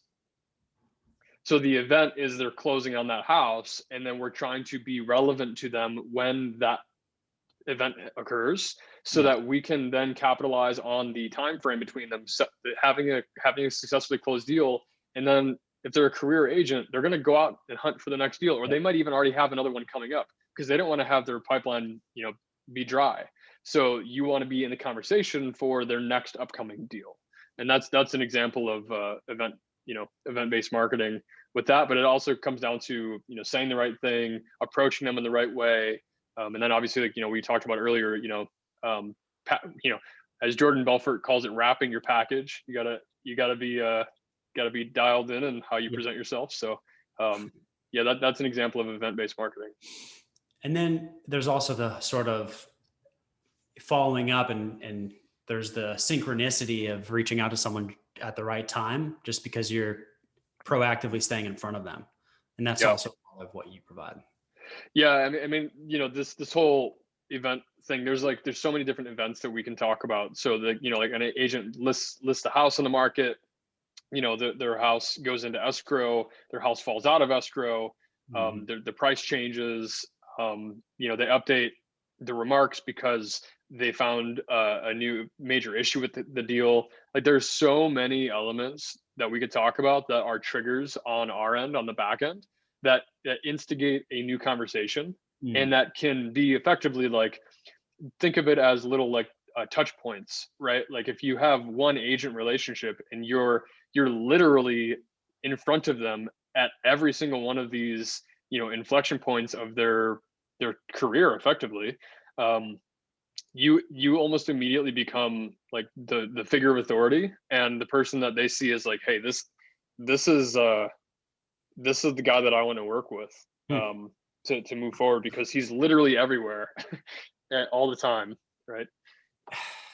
Man, Kyle, I have no more questions for you. You've been super generous with your time, and I'm sure people have some questions now. So I'll just open it up for Q&A if anyone else has any questions for Kyle. Yeah, I'm happy to talk, answer any questions. I feel like Michael and Matt, we talked quite a bit on this call. Did you guys have any follow-up questions that to wrap up the call here? Yeah, I had one in particular. My understanding is you partner with Josh Miller from Go for Close on this program. Is that right? Yeah, Josh is a great guy. He's definitely helping with getting all of the systems dialed in on the back end. That's kind of more where like the software components come in. Mm-hmm. That was, I mean, and Josh is a good guy, don't get me wrong, but we've had multiple members in the community who had pretty bad experiences with working with Go for Close, myself included, and Mike. And so we all moved over to REI Reply, which is also based off of the Go High Level, back end, software that you guys are using, and that's what we use for our multi-channel marketing tool. So just to interrupt you really quickly, I just want to make a quick distinction here. So Go for Close is a completely separate program that does direct to seller. They do direct mail, PPC. There's a whole suite of things. I'm sure I don't need to explain that to you. That is not what this is. What we're talking about right now is something that I basically developed from scratch. It's and like there's this is more of like like again, Dan. Kyle's been also building like proprietary list management stuff on his own. Okay. Yeah, and I think that was my biggest concern, just making sure that and nothing against Josh. He was just he rolled out too fast, I think too soon with everything he was trying to do, and he got overloaded. And so my biggest concern is if we were to sign up for a program like this, is that what kind of customer support could we expect? And is this a fully done for you service where you guys are actually vetting the leads? I guess that's where I'm kind of hung up on. I'm not sure how it all works. Yeah, great question. So just to be clear, like I was saying, Go for Close is a separate software. That is a project that Josh, that's obviously his company, and that's a totally separate thing. So Agent Autopilot is the system and the process that we're talking about here. And I have kind of developed from a ground level from scratch the list management components, which is a totally separate software that is our company, and something that basically this entire process is predicated on, because it does take a lot of list management that comes into this. One of the reasons why I chose to partner with Josh is because he's a brilliant guy, and he's really dialed in with marketing, and he understands kind of like this whole landscape. But more so, we really have a lot of synergies, and we have some overlapping, I guess, complementary strengths. But there's a huge team behind everything that I'm talking about right now. That is a new team, and there's more of like you were saying, customer support, and all of the people that are actually sending the emails and doing the responses and handling the replies. Like this is a whole new kind of entity on the back end. So I hope that answers that question. And then your second question was, do we qualify the leads? Is that the question? Right. So is it a service where you guys have all the VAs and everything like that who are like kind of sending these emails out and then responding to people and then just sending the leads directly to us to like pushing it into our own InvestorFuse account? Is that kind of how this works? Yeah. Great question. So basically how it works is, and what you just said is pretty accurate. So the goal here is like I said, we know how to identify the right agents, what to say, how to say it, when to say it, all those things. And those are all the things that we take care of on our end. And yeah, we do send out the emails. We are going back and forth. And what we found is that there's a certain kind of level that we can kind of take these leads and qualify them up to a certain point. And then we would want for you to be involved at that point. And what that looks like is basically like, if an agent sends a deal that's off market, right, that immediately puts that up to like the top of our priority list, saying that this agent is sending us a deal, and there's a time window that we need to kind of capitalize on here, right?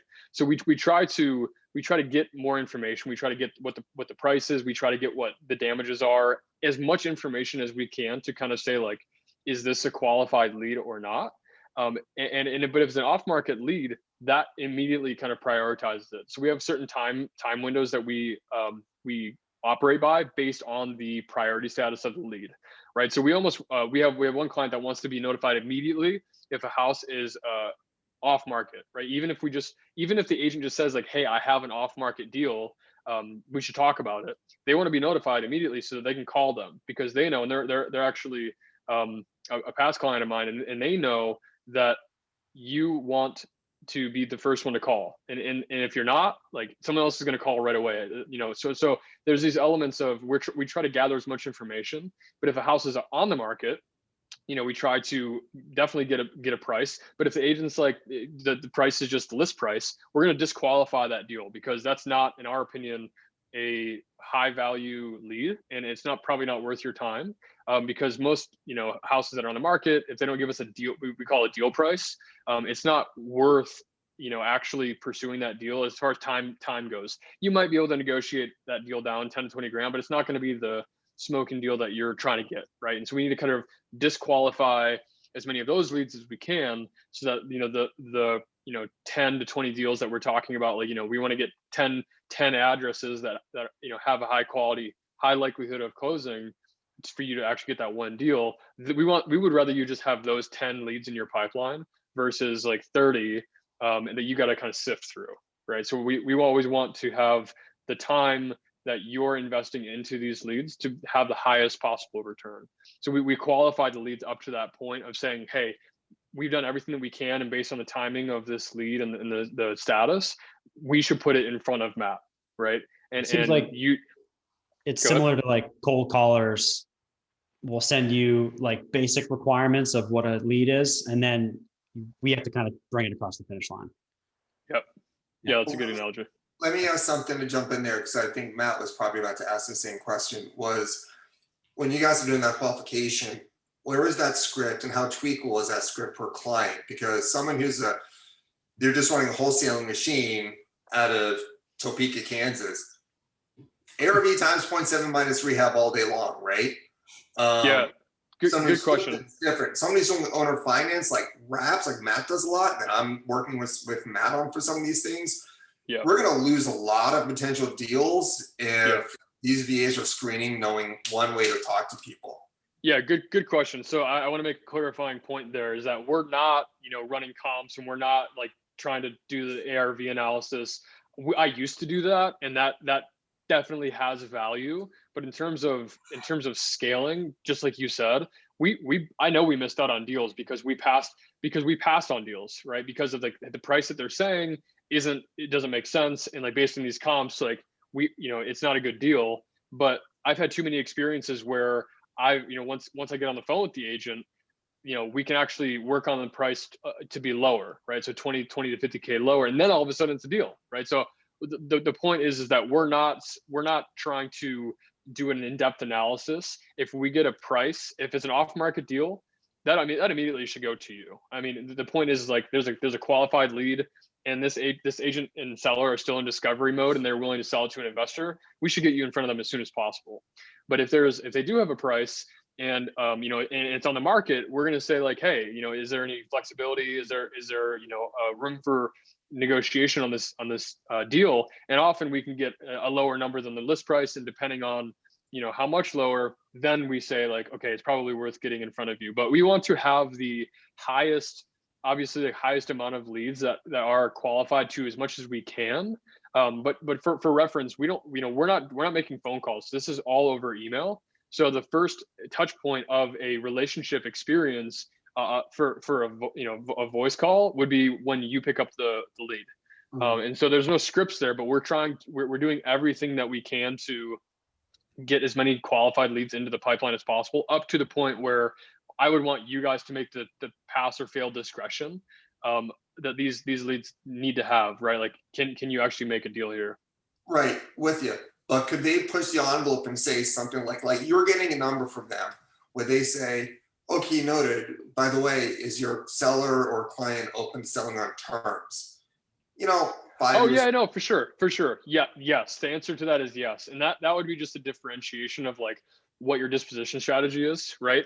And we always that's one of the things that we do is we want to make sure that the agents understand what the disposition strategy is, so that they're not like, they're like, oh, I thought you were buying this house to live in it, right? They understand what you're going through. So what you're saying is true, and absolutely, that would just be another step in our process by making sure that these like we were talking with Matt about earlier, like these creative steps are kind of our process, and we want to make sure that that's something that we can agree on, that that we would move forward with the seller and with that agent. They understand what they're getting into. Okay. Yeah. To answer your question, the answer is yes. We're definitely flexible, and we want to make sure that we're converting as many as we can. So that's the goal. So if we have extra things that we need to add into the mix, then for sure. Yeah, that was gonna be my question, because I mean, we have our cold callers ask a series of 8 simple questions, and then from those questions, if there's issues that come up with like questions about mortgage payments and stuff like that, then they go into more in-depth questions as well. So like that's what yeah. Oh, okay. Well, Yeah, I have to talk to you about that then. Well, do you remember the LI plus Val PRT script we were talking about? So for the P part, if they have, there's like extended questions. Yeah. Okay. Mm-hmm. There's a list of mortgage questions that we send over to them, and so it's like an if this then that sort of a situation. Got it. And that's only if they have time to talk about it, right? And like we'll ask them, hey, do you have time to talk about the information? If not, can I just go ahead and send it to you in an email, and you just answer that stuff for me and get it back? Then we'll see what we can do to put something together.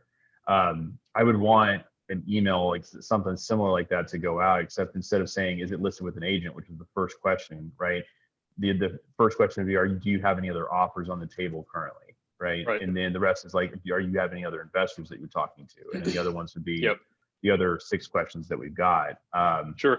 And I think, so you're saying that if we signed up for this program, we could implement that simple scripted questions to send that to an agent, let them send it back in a reply. And if that comes back with, because that's how we determine if it's a lead or not. It's just a very simple set of questions. And then if it is, sending over additional questions to kind of get answered. Is that absolutely, man? Yeah, I totally agree with where you're coming from, and I feel that that's the right line of thinking. One thing that I will say as kind of a caveat is that I've experienced, and I have data to back this up, that when we send emails to an agent that is sending us an address, and it's an off-market lead, and they say like, call me, and then we send an email back with like 10 questions, we often don't hear back, right? Like they would rather like agents psychology is just different sometimes. Like, you and I, like if you send me that email and I have a deal, like I would send you every question answer back like within the next 10 minutes, right? But some agents don't work that way. So I think just like the caveat is that, that might disqualify leads based on just like basic psychology of like working with these agents, because they'll have another investor who called them and they're like, cool, this investor called me. I don't want to answer those 10 questions. And like, it almost like might put things in the way. So to answer your question, I think we could definitely do that. And we could see how that affects, the responses and the leads coming from that. I don't know, because I don't know what questions you're asking or how in depth they would need to be. But of course, like that's something that we could definitely do. And I think that it also might be worth testing, like, hey, we have this lead, we have this address in this situation where, we want to make sure it's actually further qualified. Maybe then your cold caller picks up that lead and then does their thing because they're already doing that. And then it passes through them before it gets to you or whoever is your lead manager. So that might be a better, more effective way of like handling the process in a way that it's currently being shown to be successful already in your system, if that makes sense. Yeah, and I agree with you on the psychology part too. I mean, 100%. Most agents suck at getting back to you, period, anyway. And so Right. The fact of trying to ask a whole bunch of other questions is certainly not going to be conducive. I think from a psychology perspective, though, how can we get them to maybe talk with the lead manager, like you're saying, right, instead of directly to us? I think that's how we'd have to maybe change the phrasing up a little bit. That's the easy part. Yeah, getting them to talk to someone internally. I mean, basically, you can just hey, I want to connect you with X person in my team to find out a little bit more, and then get them on a call. I mean, there's so many different ways we could do this. And I mean, honestly, like to further color into that, all of these deals that I have been doing myself, I actually built it in a way where I don't get on the call anymore. I actually partner with an investor, and I do more of like, more of a partnership dynamic where I do all of the processes and to get the lead generated. And then I introduce them to who I'm going to be working with on the deal. Their team picks it up, and then they convert it. So I built this kind of like passive thing. Right. And that's exactly what Mike and I are looking to do. We talked about this last night when he and I have a lead that we're working in Alaska, for instance, and he's got a boots on the ground guy who he's been paying 40%, basically, splitting the deals with and stuff like that, but he doesn't know how to do the creative side of things. And so it's like, okay, bring me into it with the creative side. Let's pay the boots on the ground guy 20% to kind of manage that conversation and kind of help the seller out. So it's like, I'm looking at that as like, if we could do that with other realtors and then just say, hey, we'll partner with you on the deal if you can work with us to get all these, these questions answered, and then just kind of step out of the way when it comes to the hard negotiations. That's what I'm trying to figure out, how we can maybe change that script a little bit. Yeah, and in terms of like the script, that how the agent interacts with your respective teams, and like how how your like internal process works, as long as you kind of write it off to like, this is how things are working, and like this is who this person is in our team, and this is who you're now going to be talking to, and it's kind of just like a formality, and like this is how you do every deal. They almost don't care, as long as like they know like who they're talking to, why they're talking to them, and like you connect them, and then that person actually picks up the slack, and then they also like know like who you are, and like the story's just got to make sense, but it doesn't matter what the story is, right? So like however nuanced your team is, it also can be just like, I have a client that's just one guy, and like it's just he has an assistant who takes his calls, and like then they talk to him, and like if the deal makes sense, then he like gets the final say.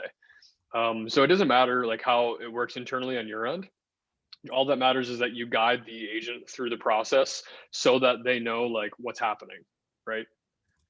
Same thing with like if you're going to wholesale a deal versus you actually buying it. Like you got to kind of tell them like, hey, this is who this person is that we're signing the contract. As long as like you execute and you do everything that you say you're going to do, and the person picks up the phone, like it doesn't matter. They shouldn't care. Mm-hmm. No, that's perfect. And it sounds like you figure out the 80-20 way to do it for sure. There's no doubt. I think now the question becomes, if you guys are generating these leads, what kind of capacity do you have in terms of these VAs that are managing all this stuff, and how many people are working for you guys, and what does that bandwidth look like? If you're going to go to 200 markets, I mean, how many people can actually manage all that? Yeah, I mean, of course, I'm not going to say that we have a team that can do 200 all at once, but like any business, you got to kind of like add things on as we go. But I mean, as of right now, our goal is to get a couple dozen clients in the capacity right now, and we definitely can do that. So it's either one client per market or multiple markets per client, if that makes sense. And so we definitely have a capacity to do a lot right now. I don't have any concern of being tapped out at the moment, but that's also something that I wouldn't want you guys to have to think about or worry about, because the whole point of this is to scale. And we want to get to a certain threshold where we don't have to go out and like get more clients, and we're just focusing on delivering world-class results and like just getting leads and closing deals, right? So as of right now, I don't have any limitations on that I don't think that we'd get anywhere close to limiting ourselves. We are onboarding about 2 clients per week right now, so that's kind of like where we're at in terms of like onboarding and getting things going. So I guess 2 clients or 2 markets per week, because it does take time. The time is the only limiting factor, like actually like humans manually like going through this process. But that's the good thing, right? Because if this was automated and it was easy to automate, then everyone would do it, and it would be like just as diluted of a market as direct mail, right? So it's a good thing that it takes time, and we're working on decreasing the time that it takes to like actually get all the data scraped and all the list management. But we're improving that, but as of right now, it's it'd take about a week. Okay, cool. I appreciate that. Yep. Cool. Dan, I gotta I hate to cut it short, but I got another call coming up soon. But did you have any final questions that we can answer for the crew? No, man, you've been more than generous. I am excited for you because I know it's just going to start like one market at a time. We're going to start taking down the US with this. And I feel smart for helping you push it and get early adopters in. Super exciting. I'm glad that you've been making progress with this. And I know that there's also some exciting stuff on the software side that you're working on too. So yeah, I know that's not an easy world to be in. So kudos. And thanks so much for your time and coming on. I have this recorded, so I'll clip it up and we can share it and put it out there. Awesome. And everybody else, thanks so much for engaging and being here and asking questions and learning from the Kyle. Thank you, man. Dan, this was great. I want to thank everyone that I can still see here for being on the call. Matt, it's cool talking with you. Michael, thanks for sharing and contributing questions. You guys were fun to hang out with today. Carlos, thanks for bringing on the call as well. I see Phil, Eddie, Jay Bowman, and Dwight. Thank you all for being on the call, man. Yeah. Thanks, Kyle. I'll reach out to you. I'll reach out to you too to follow up on some questions. Beautiful. I love questions. Questions are how we navigate through life. So more questions, the better. Indeed. Awesome. Well, until next time, guys, thanks again for your time. Dan, have an awesome day, and we'll see you guys soon. See you, Kyle. Thank you, man. Later, guys. Thanks, Dan. Thanks, Kyle.